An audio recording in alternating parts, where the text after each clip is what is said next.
आकाशवाणी से प्रस्तुत है समाचार प्रभात।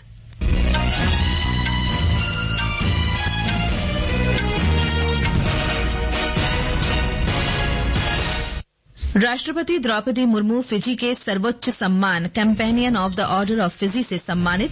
फिजी की संसद को भी संबोधित किया। बांग्लादेश के राष्ट्रपति ने कहा, संसद भंग करने के बाद देश में अंतरिम सरकार का गठन होगा। बीएनपी नेता और पूर्व प्रधानमंत्री खालिदा जिया की रिहाई का आदेश जारी। प्रधानमंत्री नरेंद्र मोदी की अध्यक्षता में केंद्रीय मंत्रिमंडल की सुरक्षा मामलों की समिति की बैठक में बांग्लादेश की स्थिति पर समीक्षा की गई। तमिलनाडु के सुलार में पहला बहुराष्ट्रीय हवाई अभ्यास तरंग शक्ति 2024 आज से शुरू। पेरिस ओलंपिक में अविनाश साबले ने 3000 मीटर स्टीपल चेज फाइनल के लिए क्वालीफाई किया और पहले भारतीय खिलाड़ी बनने का इतिहास रचा। और ओलंपिक खेलों में हॉकी में आज भारतीय पुरुष टीम का सामना जर्मनी से होगा। समाचार प्रभात के साथ मैं फरहत नाज। राष्ट्रपति द्रौपदी मुर्मू फिजी की 2 दिवसीय यात्रा पर हैं। उन्हें फिजी के सर्वोच्च नागरिक सम्मान companion of the order of Fiji से सम्मानित किया गया। राष्ट्रपति मुर्मू ने फिजी की संसद को संबोधित करते हुए दोनों देशों के बीच जारी 75 वर्षों के राजनयिक सहयोग को याद किया। एक रिपोर्ट।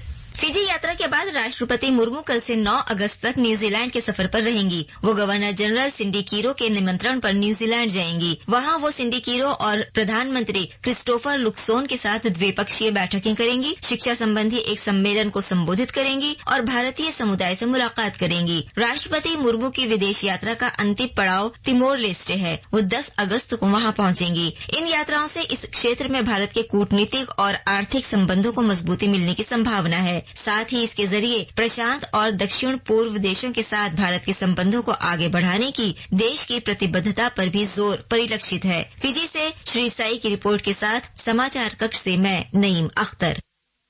राष्ट्रपति द्रौपदी मुर्मू का आज सुवा स्टेट हाउस में फिजी के राष्ट्रपति रातू विलियामे मैवलिली कटोनेवेरे ने गर्मजोशी से स्वागत किया। राष्ट्रपति द्रौपदी मुर्मू ने एक सोशल मीडिया पोस्ट में कहा कि यात्रा के दौरान दोनों नेताओं के बीच भारत फिजी संबंधों को और मजबूत करने पर सार्थक चर्चा हुई।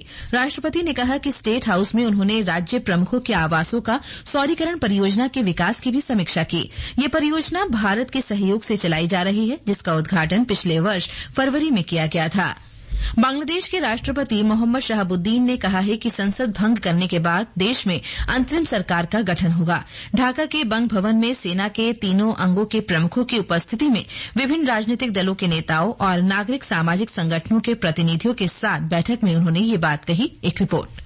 कल रात टीवी पर राष्ट्र के नाम संबोधन में बांग्लादेश के राष्ट्रपति मोहम्मद शहाबुद्दीन ने घोषणा की है कि राष्ट्रीय संसद को भंग कर यथाशीघ्र अंतरिम सरकार का गठन किया जाएगा। राष्ट्रपति ने कहा है कि यह निर्णय विभिन्न राजनीतिक दलों के नेताओं, नागरिक समाज के प्रतिनिधियों और अन्य हितधारकों के साथ बैठक में लिया गया। राष्ट्रपति ने यह भी कहा कि अंतरिम सरकार निर्वाचित सरकार को सत्ता हस्तांतरित करने के लिए जल्द से जल्द अगला आम चुनाव कराएगी। बैठक में बांग्लादेश नेशनलिस्ट पार्टी के अध्यक्ष खालिदा जिया और अन्य राजनीतिक कैदियों को रिहा करने का भी फैसला किया गया। नवल सिंह परमार, आकाशवाणी समाचार, ढाका।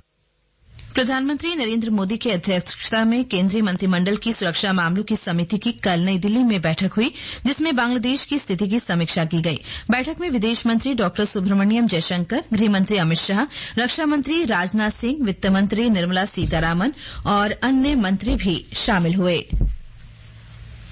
सीमा सुरक्षा बल बीएसएफ के अतिरिक्त महानिदेशक अनुराग गर्ग ने कल नई दिल्ली में पहली महिला पर्वतारोहण टीम को उत्तराखंड स्थित माउंट मुकुट पूर्व के अभियान के लिए रवाना किया।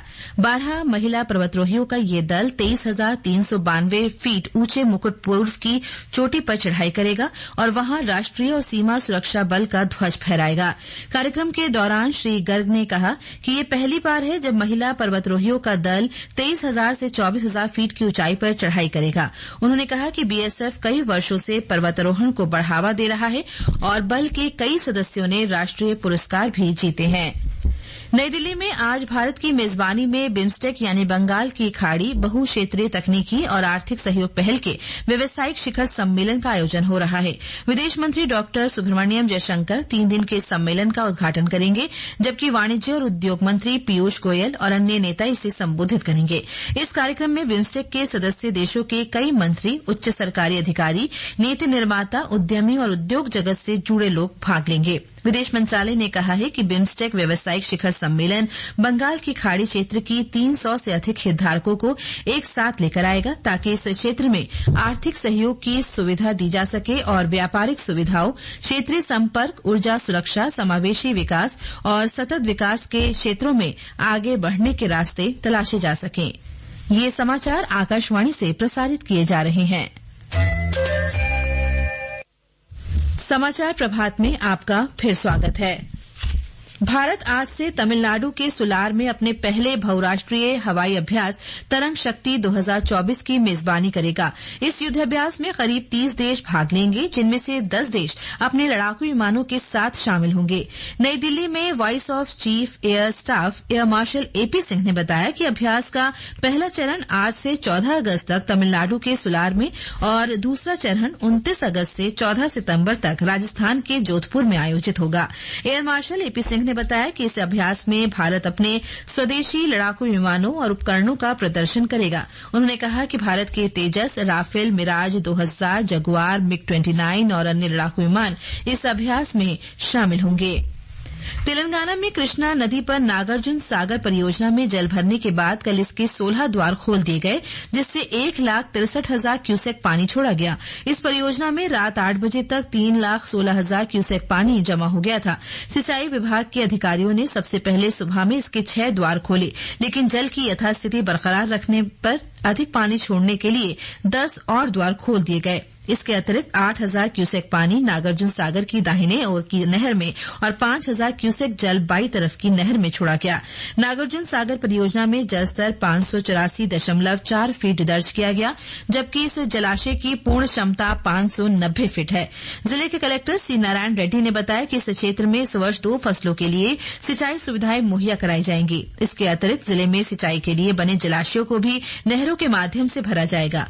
उन्होंने बताया कि इस परियोजना में जल प्रवाह को देखते हुए इसके द्वारों से पानी छोड़ने का निर्णय आंध्र प्रदेश के अधिकारियों को सूचित करने के बाद लिया जाएगा। उत्तराखंड में वर्षा के कारण क्षतिग्रस्त केदारनाथ यात्रा मार्ग पर फंसे हुए 1,400 से अधिक लोगों को कल सुरक्षित निकाल लिया गया। केदार घाटी में मौसम साफ होने पर कल हवाई मार्ग से बचाव कार्यों में तेजी आई। एक रिपोर्ट। भारतीय वायुसेना के चिनूक और MI-17 हेलीकॉप्टरों की मदद से तीर्थयात्रियों के बचाव में आसानी हुई। 136 तीर्थयात्रियों को वायुसेना और राज्य सरकार के हेलीकॉप्टरों से निकाला गया, जबकि 509 व्यक्तियों को पैदल मार्ग के जरिए केदारनाथ से लिंचोनी लाया गया। केदारनाथ में अब केवल पुजारी, दुकानदार और घोड़े तथा पालकी वाले और लगभग 50 ऐसे तीर्थयात्री बचे हैं जिन्होंने वहीं रुकने का विकल्प चुना था। 31 जुलाई को बादल फटने और भारी वर्षा के कारण केदारनाथ यात्रा मार्ग कई जगहों पर क्षतिग्रस्त हो गया। सेना ने केदारनाथ राष्ट्रीय राजमार्ग के सोनप्रयाग गौरीकुंड मार्ग पर पैदल यात्रा के लिए पुल बनाने का काम शुरू कर दिया है। इसके अलावा दिव्यांगों, बीमार और बुजुर्ग लोगों को ले जाने के लिए सोनप्रयाग में ट्रॉली भी लगाई गई है। समाचार कक्ष से मुकेश कुमार बल। असम के गुवाहाटी में भारी बारिश के बाद कल शाम अचानक आई बाढ़ से जनजीवन गंभीर रूप से प्रभावित हुआ है।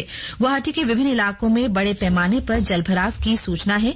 इसके कारण वाहनों का आवागमन बुरी तरह से प्रभावित हुआ।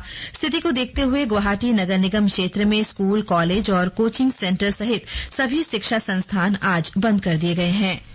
मौसम विभाग ने कहा है कि पश्चिमोत्तर और पूर्वी भारत में अगले 2 से 3 दिनों तक बड़े पैमाने पर और कहीं कहीं भारी वर्षा हो सकती है। मौसम विभाग ने बताया है कि पश्चिम बंगाल में हिमालय के निचले इलाकों और सिक्किम में आज भारी से मूसलाधार वर्षा हो सकती है, जबकि अरुणाचल प्रदेश, असम, मेघालय, नागालैंड, मणिपुर, मिजोरम और त्रिपुरा में इस महीने की 10 तारीख तक भीषण वर्षा की संभावना है। इसमें यह भी कहा गया है कि झारखंड, बिहार, उड़ीसा और पश्चिम बंगाल के गांगे क्षेत्रों में आज बहुत तेज वर्षा की संभावना संभावना व्यक्त की गई है। मौसम विभाग के पूर्वानुमान के अनुसार तमिलनाडु, पश्चिमी राजस्थान, उत्तर प्रदेश, पंजाब, जम्मू कश्मीर, हिमाचल प्रदेश और उत्तराखंड में भी आज ऐसी ही स्थिति बने रहने की संभावना है। वहीं पश्चिमी और मध्य भारत में मध्य प्रदेश, छत्तीसगढ़, गोवा, मध्य महाराष्ट्र और गुजरात में अगले 2 दिन तक भारी वर्षा हो सकती है। मौसम विभाग ने हरियाणा, चंडीगढ़, दिल्ली में भी इस सप्ताह तेज आंधी और गरज के साथ मध्यम वर्षा की संभावना व्यक्त की है। 1873 तीर्थयात्रियों का एक और जत्था अमरनाथ यात्रा के लिए जम्मू के भगवती नगर आधार शिविर से कश्मीर घाटी के लिए रवाना हुआ। तीर्थयात्री आज तड़के 69 वाहनों में रवाना हुए। और अब खबरें पेरिस ओलंपिक से।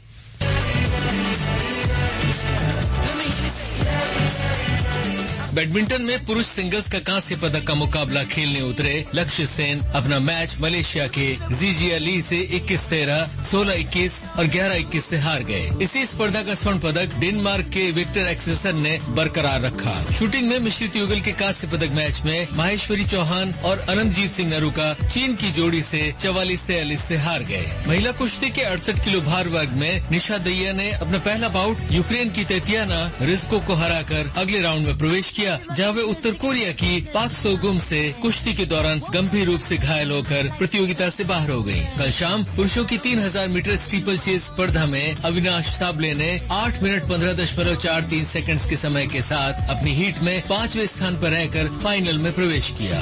आकाशवाणी से बात करते हुए अविनाश: टोक्यो में मैं फाइनल में नहीं पहुंच पाया था। सक्सेस टाइम मांगता है और वही मेरे साथ 2 साल से हो रहा है। वर्ल्ड चैंपियनशिप में मैं अच्छे फिटनेस के साथ जा रहा था और अच्छे रिजल्ट नहीं आ रहा था, लेकिन इस साल की जो तैयारी है, मैं पूरा सीजन यही सोच के तैयारी कर रहा था कि मुझे हीट्स को टारगेट करना है। आज टेबल टेनिस में पुरुष टीम स्पर्धा में भारत का मुकाबला चीन से होगा। कुश्ती में 50 किलो भार वर्ग में विनेश फोगाट जापान की यूई सोसाकी से बाउट खेलकर अपने ओलंपिक अभियान की शुरुआत करेंगी। वहीं पुरुष हॉकी में भारत का मुकाबला होगा सेमीफाइनल में जर्मनी से। पेरिस से आकाशवाणी के लिए मैं महेंद्र सिंह लालस।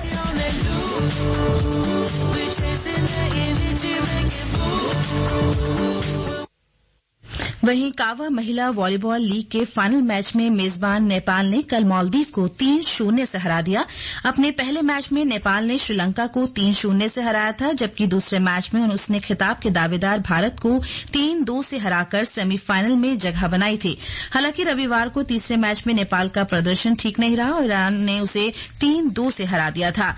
भारत ने अपने अंतिम लीग चरण के मैच में श्रीलंका को हराया। नेपाल, ईरान, श्रीलंका, भारत और मालदीव की टीमें कावा महिला वॉलीबॉल प्रतियोगिता में प्रतिस्पर्धा कर रही हैं।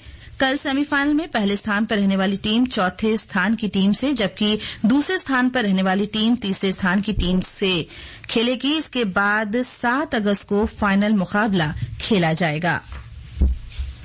मत्स्य पालन, पशुपालन और डेयरी मंत्री राजीव रंजन ने कहा है कि प्रधानमंत्री मत्स्य संपदा योजना के कारण मछली पालन क्षेत्र में काफी वृद्धि हुई है। श्री राजीव रंजन ने बताया कि प्रधानमंत्री नरेंद्र मोदी सरकार की पहल के कारण मछली उत्पादन में भारत शीर्ष देशों में शामिल है। ये समाचार हमारी वेबसाइट newsonair.gov.in/hindi पर भी उपलब्ध हैं। और अब आज के समाचार पत्रों की सुर्खियों के साथ हैं आकर्षिता सिंह। धन्यवाद फरहत। बांग्लादेश में शेख हसीना सरकार के तख्ता पलट होने की खबर आज सभी अखबारों ने अपने पहले पन्ने पर प्रकाशित की है। जनसत्ता लिखता है, बांग्लादेश में तख्ता पलट, शेख हसीना ने देश छोड़ा, भारत पहुंची। अमर उजाला की सुर्खी है, सरकार विरोधी प्रदर्शनकारियों का प्रधानमंत्री आवास पर कब्जा। स्थानीय शेयर बाजारों में जोरदार गिरावट की खबर कई अखबारों ने प्रकाशित की है। राष्ट्रीय सहारा लिखता है, दुनिया के शेयर बाजारों में गिरावट, सेंसेक्स धड़ाम। पंजाब केसरी की सुर्खी है, शेयर बाजार क्रैश, 17 लाख करोड़ रुपए की चपत। दिल्ली में कोचिंग सेंटर में हुई 3 छात्रों की मौत के मामले में सुप्रीम कोर्ट ने सख्त टिप्पणी की है। डेथ चैम्बर बन गए हैं कोचिंग सेंटर, छात्रों के जीवन से हो रहा खिलवाड़। दैनिक जागरण की सुर्खी है, भविष्य के अपराध को पहले ही बता देगा एआई, सुरक्षा बलों ने तैयार की योजना। अर्जेंटीना के राष्ट्रपति ने एआई सिक्योरिटी यूनिट की घोषणा की। दैनिक भास्कर की खबर है, डमडम की नाद से गूंज उठी महाकाल की नगरी, बना डमरू बजाने का विश्व रिकॉर्ड। राजस्थान पत्रिका की ये खबर ध्यान आकर्षित कर रही है। कोविड-19 से ठीक हुए लोगों को थकान ने सबसे ज्यादा परेशान किया। सांस फूलना, स्वाद में कमी, सर दर्द, खांसी, हल्का बुखार जैसे लक्षण भी सामने आए। नवभारत टाइम्स की सुर्खी है। और अंत में मुख्य समाचार एक बार फिर। राष्ट्रपति द्रौपदी मुर्मू सर्वोच्च सम्मान companion of the order of Fiji से सम्मानित। फिजी की संसद को भी संबोधित किया। बांग्लादेश के राष्ट्रपति ने कहा, संसद भंग करने के बाद देश में अंतरिम सरकार का गठन होगा। बीएनपी नेता और पूर्व प्रधानमंत्री खालिदा जिया की रिहाई का आदेश जारी। प्रधानमंत्री नरेंद्र मोदी की अध्यक्षता में केंद्रीय मंत्रिमंडल की सुरक्षा मामलों की समिति की बैठक में बांग्लादेश की स्थिति पर समीक्षा की गई। तमिलनाडु के सुलार में पहला बहुराष्ट्रीय हवाई अभ्यास तरंग शक्ति 2024 आज से शुरू। और पेरिस ओलंपिक में अविनाश साबले ने 3000 मीटर स्टीपल चेंज फाइनल के लिए क्वालिफाई कर पहले भारतीय खिलाड़ी बनने का इतिहास रचा। इसके साथ ही समाचार प्रभात का ये अंक समाप्त हुआ।